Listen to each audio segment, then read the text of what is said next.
ভাইয়েরা এই ২৬ তারিখের পেমেন্ট নিয়ে বুঝছেন অনেক টেনশনে আছে যে আসলে কি হ্যামস্টারে ২৬ তারিখে পেমেন্টটা দিব। আমার বিশ্বাস হয় না বুঝছেন যে ২৬ তারিখে পেমেন্ট দিব। এই ২৬ তারিখটা নিয়ে কত আমাদের মতো যুবক পোলাপান মানে অপেক্ষায় আছে। বিভিন্ন প্ল্যাটফর্মে আমার মতো ইউটিউবাররা কত ভিডিও ছাড়তেছে, কত কেলেঙ্কারি হচ্ছে ভাই। তা আমার মনে হয় না যে ২৬ তারিখে আমাদের পেমেন্টগুলো দিব। অনেক আশা করে দেখেন কত কয়েন জমাইছি, কিন্তু আশাটা হচ্ছে একদম মাটিতে মিশে যাবো গা। কি জন্য জানেন? বিদেশিরা অত সহজে ডলার দিতে চায় না।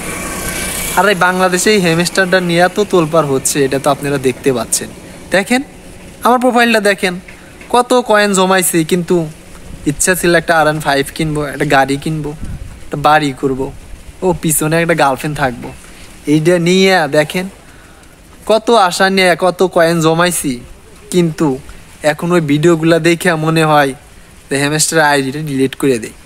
হ্যামস্টার লিঙ্কটা চালাইতে মন চায় না। যে এত কষ্ট করে কয়েন জমাইছি, এখন কয়েন জমানোর পরও হচ্ছে পেমেন্ট দিব না।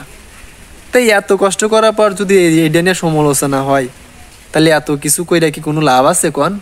যার কারণে হচ্ছে সব ছাইড়া দিছি। দেখ তোদের যেটা মন চায়, যদি মন চায় তাইলে হচ্ছে আমাদের পেমেন্টগুলো দিস।